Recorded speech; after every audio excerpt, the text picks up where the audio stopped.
Welcome! This is another video in my NIV Bible reading series. In this video, I will be reading through Numbers chapter 31, Vengeance on the Midianites. And I'll probably do 32 and 33. Oh, maybe. Well, maybe 30. Maybe 33, 34, 35. But anyway, alright, I'm doing 31 in this video. NIV stands for New International Version. If you didn't know, this is just the translation. I may do more translations in the future. We'll see. Let's get through this one first. Now, after Numbers, I am gonna take a break from the Old Testament and start on Matthew, and we'll go through Matthew. Take a month to go through Matthew, and let's just get into it. The Lord said to Moses, "Take vengeance on the Midianites for the Israelites. After that, you will be gathered to your people." So this is where Moses is gonna die and stuff like that. As far as I think, we're getting there. And the Lord said to Moses, "Take vengeance on the Midianites for the Israelites. After that, you will be gathered to your people." So Moses said to the people, "Arm some of your men to go to war against the Midianites, so that they may carry out the Lord's vengeance on them. Send into battle 1,000 men from each of the tribes of Israel." So 12,000 men armed for battle, 1,000 from each tribe were supplied from the clans of Israel. Moses sent them into battle, 1,000 from each tribe, along with Phinehas, son of Eleazar, the priest, who took with him articles from the sanctuary and the trumpets for signaling.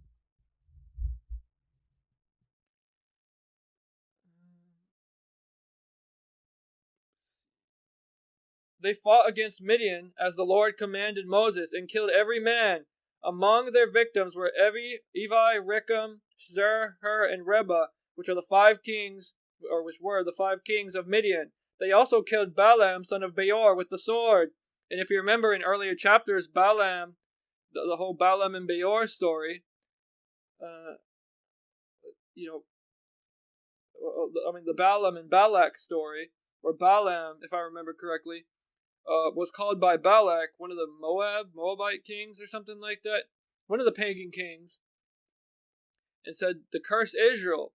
And Balaam basically kept getting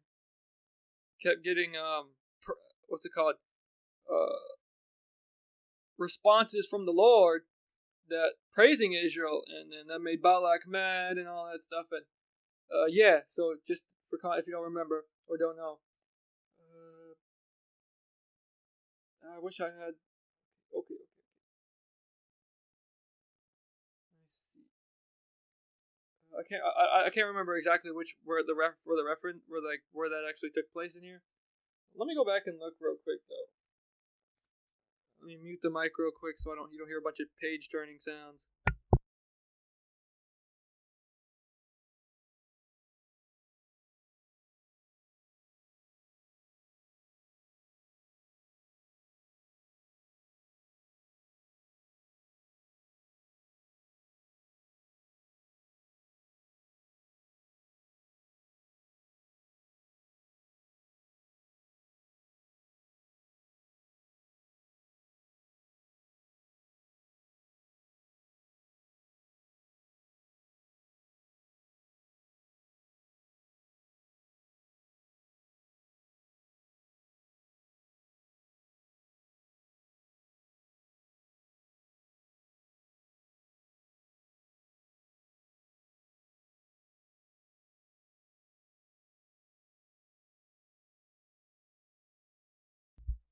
Okay, I found it.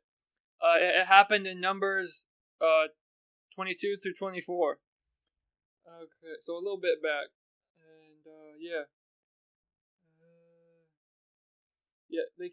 they also killed Balaam, son of Beor, with the sword. The Israelites captured the Midianite women and children and took all the Midianite herds, flocks, and goods as plunder. They burned all the towns where the Midianites had settled, as well as their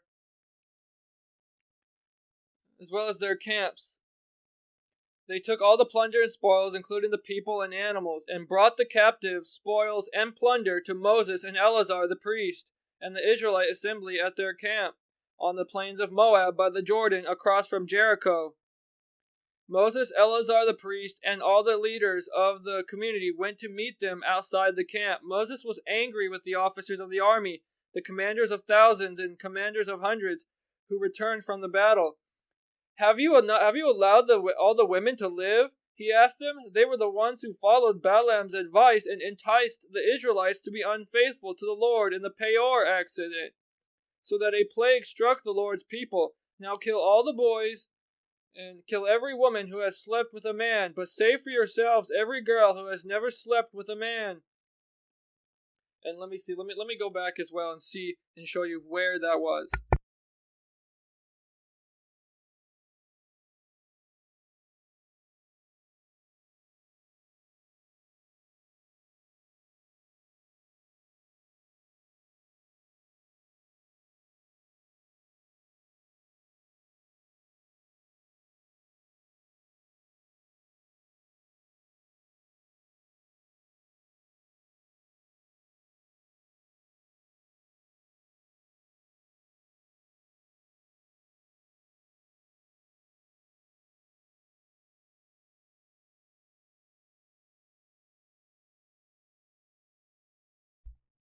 I believe Numbers 25. All right. And then let's see.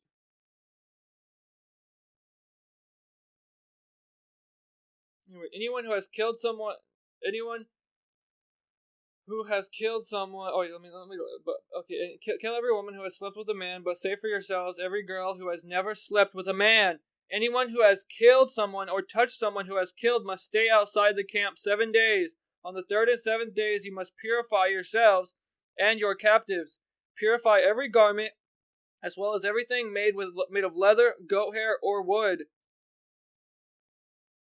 Then Eleazar the priest said to the soldiers who had gone into battle, "This is what is required by the law that the Lord gave Moses. Gold, silver, bronze, iron, tin, lead, and anything else that can withstand fire must be put through the fire, and then it will be clean. But it must also be purified with the water of cleansing, and whatever cannot withstand fire must be put through that water. On the 7th day, wash your clothes, and you will be clean. Then you may come into the camp." There's a little footnote there in the Student Bible here. I'm going to read it. Many readers struggle with the harsh warfare policies God demanded of the Israelites, and that's true. And stuff like that. I feel like many people who see all the warfare and bloodshed that happens in the Bible, especially in the Old Testament, that turns them away. But the fact is, you just kind of have. That's just it's telling of history. And stuff like that, and it is what it is. You know what I'm saying? I have nothing else to really say about it. It is what it is. God is just. If you're talking about God's wrath, God is not.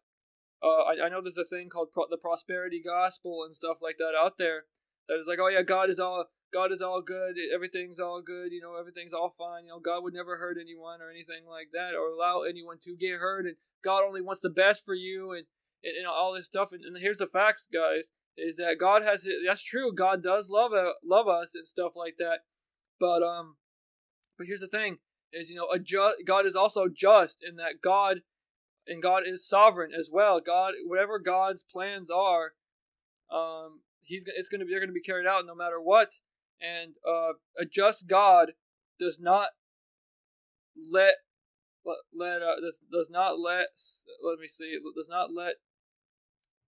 people go against him forever. Basically, someone who is just punishes the wicked. You know what I'm saying? There's punishment. If you're a father or a mother, and children, when they disobey, they have to be punished. Otherwise, they're going to keep doing what they're going to be doing. What they're doing, a bunch of bad things and stuff like that. God is just. He chastises us, and God puts us through times of trouble.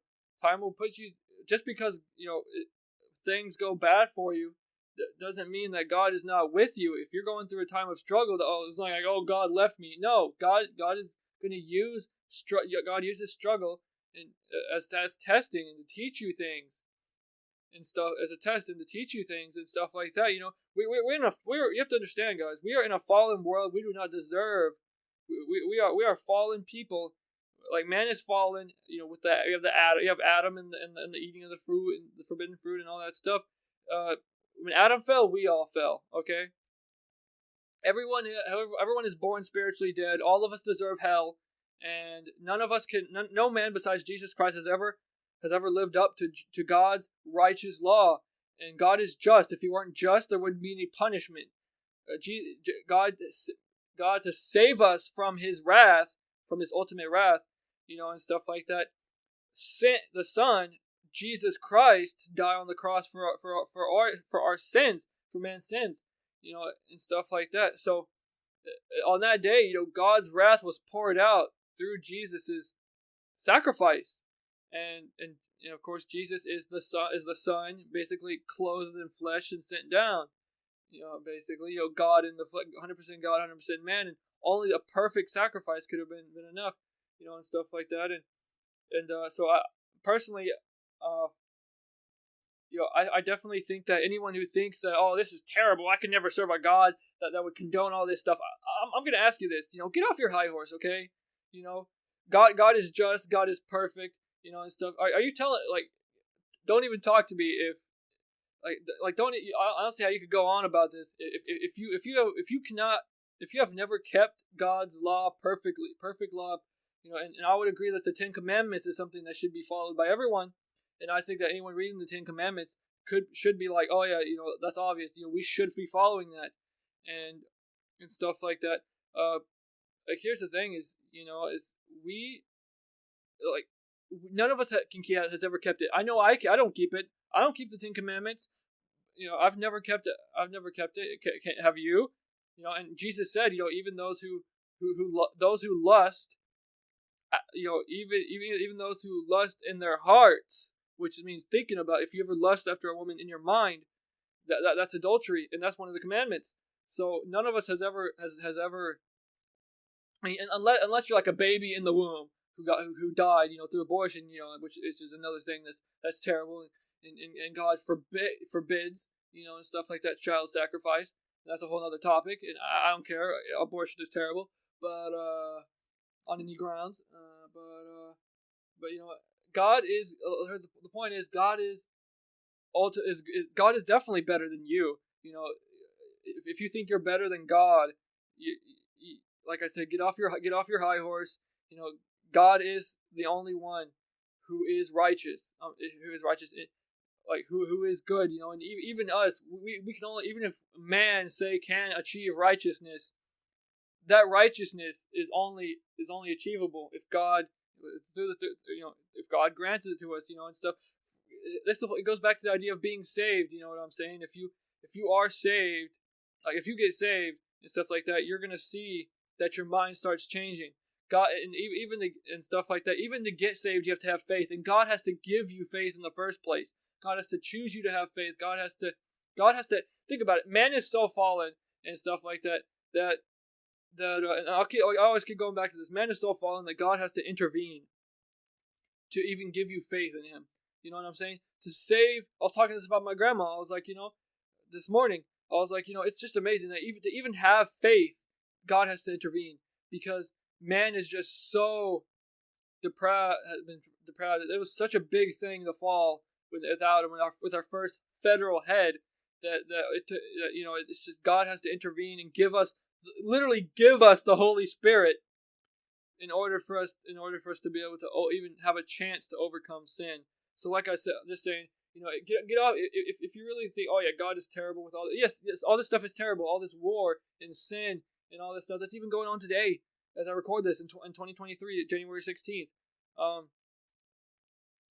All this is because of sin. All this is caused by sin. You know what I'm saying? And why does God let this happen? I'm gonna be honest. I don't know. There are things we don't know. There are things that we will never know, at least while we're in the flesh. God, and you have to think about it, God is not required to have us have full knowledge of everything, as well and stuff. That's another topic. But, it goes back. If you really struggle, be like, oh yeah, why would God allow this? I can't serve a God like that. Just get off your high horse, okay? I'm just gonna tell you, put your pride away. That's one of the things that stops you from coming to God is like Leviathan pride, Leviathan spirit. You have pride. Man has pride in, oh yeah, my morals are higher than yours. No, God's morals are much higher than yours. I know that. I know why I know that, because you have never kept God's moral law perfectly. Nobody has.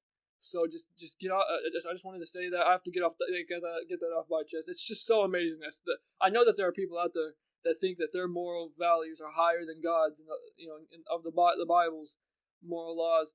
And I know that I know that there are people out there that are like, oh yeah, they're like, oh yeah, my morals are higher. No, they're not. They're not, because if your morals, because there are moral ideas, and then there's acting them out as well. You have the difference between that, and stuff like that. And I just want to say, show me a man who has higher values that has kept the base value, the good moral law of God. Show me somebody. You're not going to find somebody, okay? All right, let's get back into the note. All right, yeah. So many readers struggle with the harsh warfare policies God demanded of the Israelites, and to be honest, you have to recognize as well that there are laws that were in the Old Testament that were for the Israelites and for the people under the Old Covenant at that time as well. We still have the Ten Commandments now, but the ceremonial law, the sacrificing of animals and stuff like that, we don't have that now. Jesus was a perfect sacrifice. That's an example. The dietary restrictions are not in place now. Under the New Covenant. And stuff like that, because John, I don't have the exact script on me, but John I think it was John. He had a vision, and stuff like that, where it showed all the were basically, that it showed proof that the dietary restrictions are gone, and and stuff like that. I think it was in Acts, maybe Revelation. I don't know for sure. I'm a baby Christian, but relatively. But John had a vision where it showed like a bunch of different animals and stuff coming out, and stuff like that. And God was like, eat, and John was like, oh, I cannot eat what is unclean. I would never eat what is unclean. And God said, do you can eat. Do not call unclean what I have made clean. And that's the idea, because the Gentiles, of course, didn't know about the unclean and clean and stuff like that. But God broke many of those restrictions in the New Covenant. So, throwing that real quick there. It says Numbers 35:34 summarizes one basic reason why policies were so strict, so that the land itself, set apart by God, would not become defiled. Right. God wanted His people, the Israelites, to be for that time to be distinct from the rest of the pagan nations for the pagan nations around them.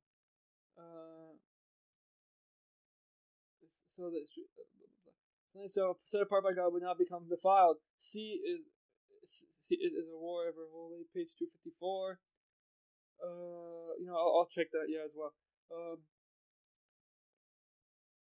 Even so, this passage shows that killing was not taken lightly. Even war heroes had to go through the process of purification. Right. So they had the thing where you can't there were rules set in place for if you killed someone, and it also brings me back to the idea that there's a rule where if you killed someone accidentally, there were cities set aside specifically to house those people. And there were other rules. That's just a brief kind of generalization of that rule. That there are other there's more specific as well, but I'm not going to go back and look at that. But yeah, let's see. Let me see. 35:34.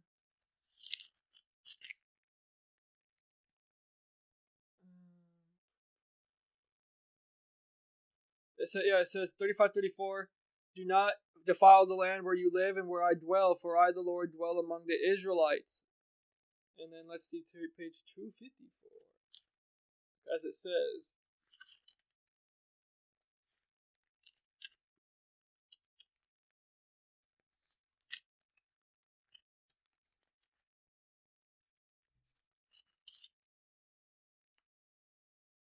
Yeah, that's a long passage to read.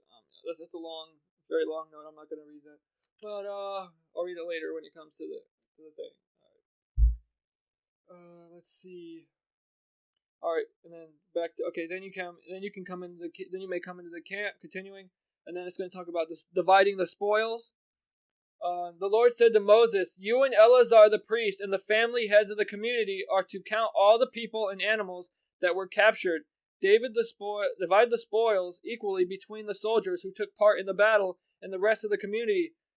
From the soldiers who fought in the battle, set apart as tribute for the Lord 1 out of every 500, whether people, cattle, donkeys, or sheep.